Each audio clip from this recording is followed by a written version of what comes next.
A lot of times I've heard people asking about how you get new springs mounted and into the car.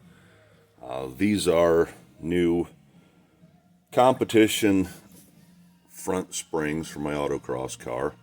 The cup on top of it here is a spacer meant to make up for the fact that these are a little shorter than normal springs, and I also have a lower rubber spring spacer down in the bottom that I ran on the old springs that were 13 inches long. These are 12, so we're gonna see.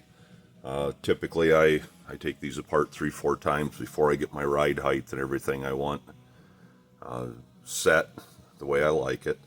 And what you're gonna do is take the spring in most cases, or the spring and the spacer, stick it up in that hole around the flange for it, and stick the spring into this cup and try to pry it back to the corner with the back of that coil.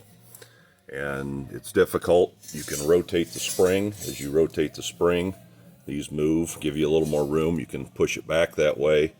You have to jack a little bit, push it back.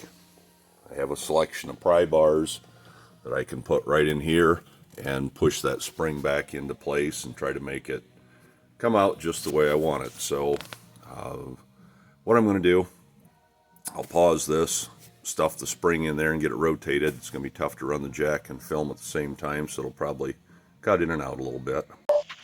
Alright, I stuck the spring up in there in the spacer. You can see that it's not going back as far as I would like to make this easy.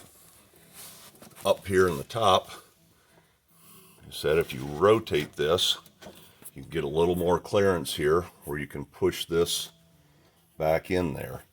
What I'll do is get my pry bar here, push it back until I can get that ring set up right in the back on the rubber, and then jack it up into place.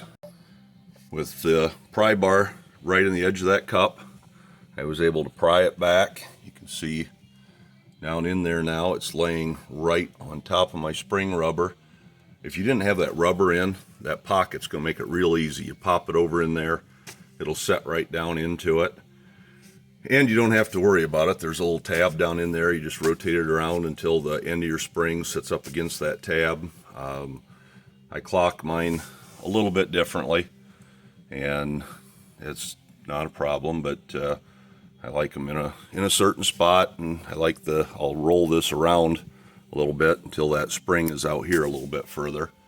But with a flat bottom spring, it doesn't matter. A lot of the ones I've used are cut funny. They're not really, they're cut out of something bigger, and they didn't lay that nice and flat like this one's going to, so that's not really a huge deal. But what I'm going to do now is just jack the jack up, pulls that arm right up into place. I'll get my pry bar out of there since we're not needing that. That's all laying in there nice and flat now.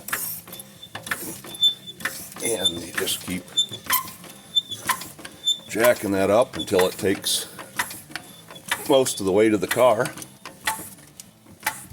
That's plenty. Now if I release this arm and bolt it into place there and relax it, it'll be setting right in place.